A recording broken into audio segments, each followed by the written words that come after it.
For 30 years, Johnny Carson was the undisputed late-night king. From 1962 through 1992, he occupied The Tonight Show's legendary desk, televising into millions of homes 5 nights a week. With his Midwestern affability, impeccable timing, quick wit, and even his carefree golf swing, Carson was not only a TV host, but a cultural icon. He was America's evening companion during periods of social turmoil, technological upheaval, and changes in entertainment paradigms. But despite all the intimacy that viewers experienced with him, the individual himself was persistently out of reach.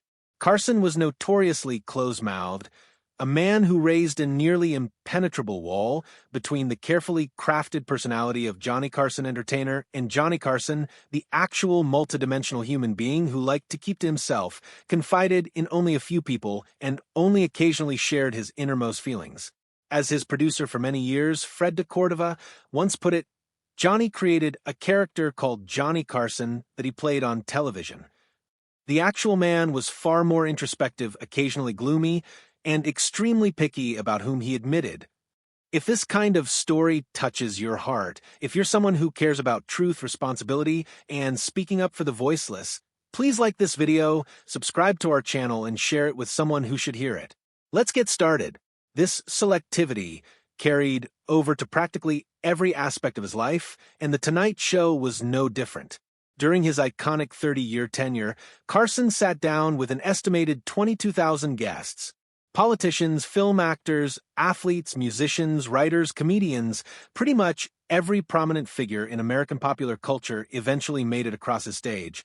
But only a small percentage of those visitors were paid more than Carson's professional courtesy.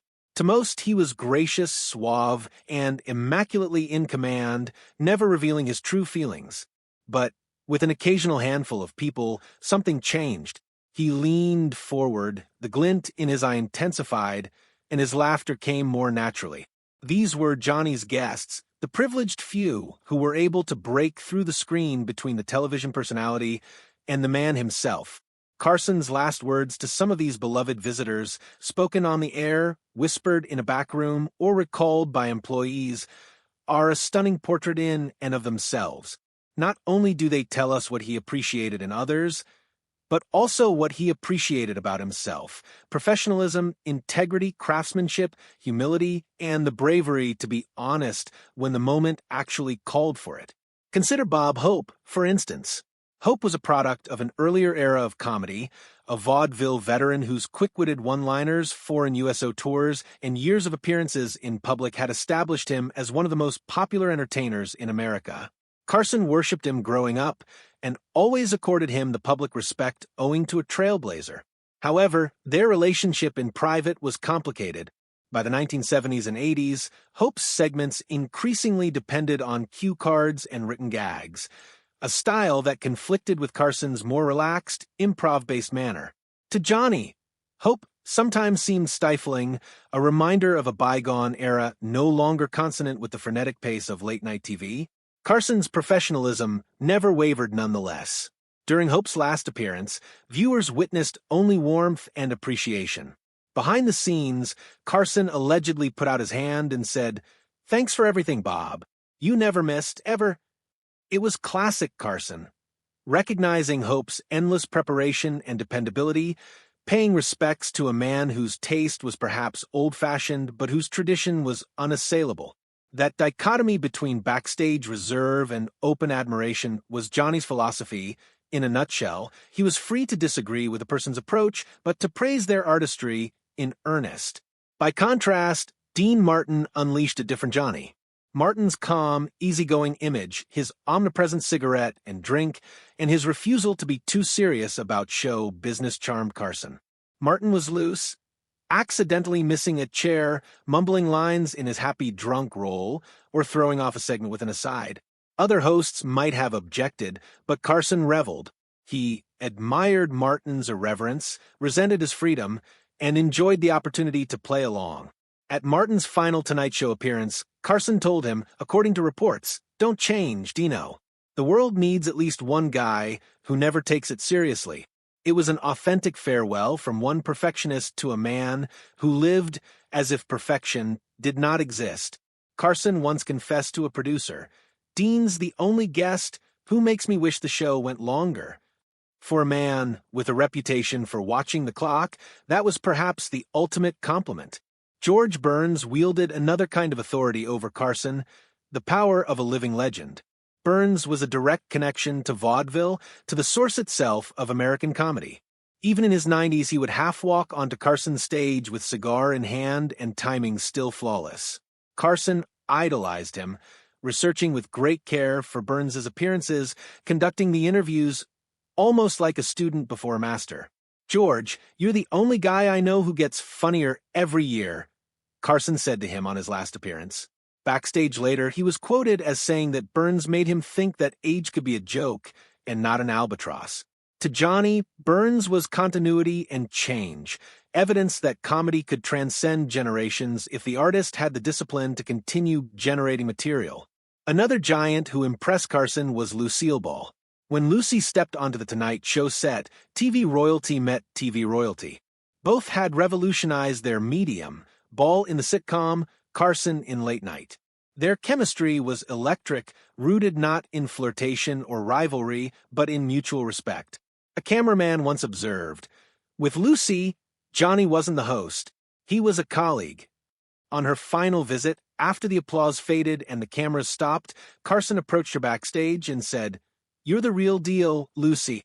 Always were." When Ball died in 1989, Carson violated one of his own dicta. In normal times, he kept his grief private, but for Lucy, he dedicated a segment to her memory, his voice shaking with emotion. It was one of the few times America caught a glimpse of Johnny Carson, not as a host, but as a man in mourning for a colleague he deeply loved.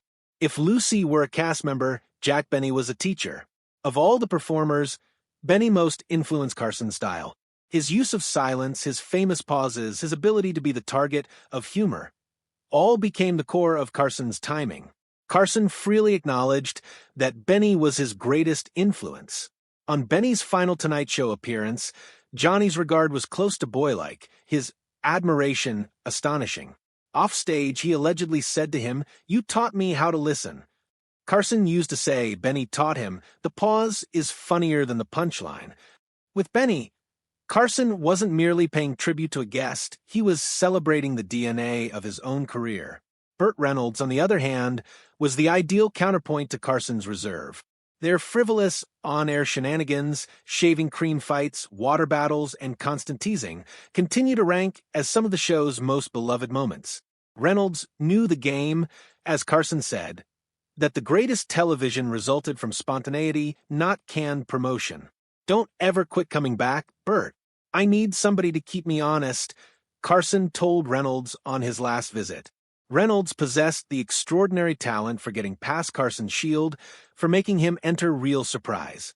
In an image-based business like show business, Reynolds' ability to make fun of himself was precisely the sort of genuineness Johnny cherished most. Carol Burnett fell into this same category of genuineness.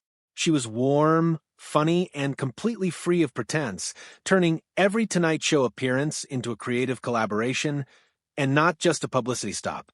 Carson trusted her so much that he frequently gave up control, allowing her to engage with the audience, add on extra minutes, or even take over sections of the show. He once told Ed McMahon in confidence, "Carol brings sunshine to the stage." Following her final appearance, he was said to have informed her backstage, "If I could center a show around just one person, it would be you." Burnett was more than a guest to Carson. She was evidence that joy, when real, was the greatest form of entertainment. With Bob Newhart, Carson discovered something else, a mirror. The two men had a shared affection for understatement, deadpan reading, and the comedy of life's tiny absurdities. They communicated the same comic language, each comprehending the accuracy needed to make fun seem easy. To watch them talk was to hear jazz musicians jam in immaculate harmony. Off stage, their camaraderie strengthened, uncommon for Carson, out to golf matches and off-hour dinners. Carson, after Newhart's final Tonight Show appearance, reportedly said to him, "Nobody made it look easier, but I know how hard you worked." In those words, there was both respect and understanding, a nod that their mutual profession took huge amounts of restraint behind the facade of ease. And Jimmy Stewart.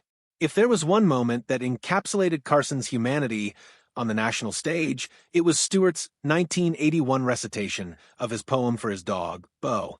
The plain lines, read in Stewart's stammering voice, cataloged the idiosyncrasies of a cherished golden retriever and the ache of his loss. Carson, the controller, the man who infrequently broke, began to weep.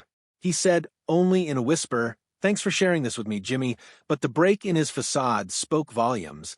Backstage later, he hugged Stewart and told him, "I'll never forget this. You just gave us something authentic." For viewers, the moment was indelible. For Carson, it was redemptive. It taught him that vulnerability, invoked sparingly, was more potent than any joke.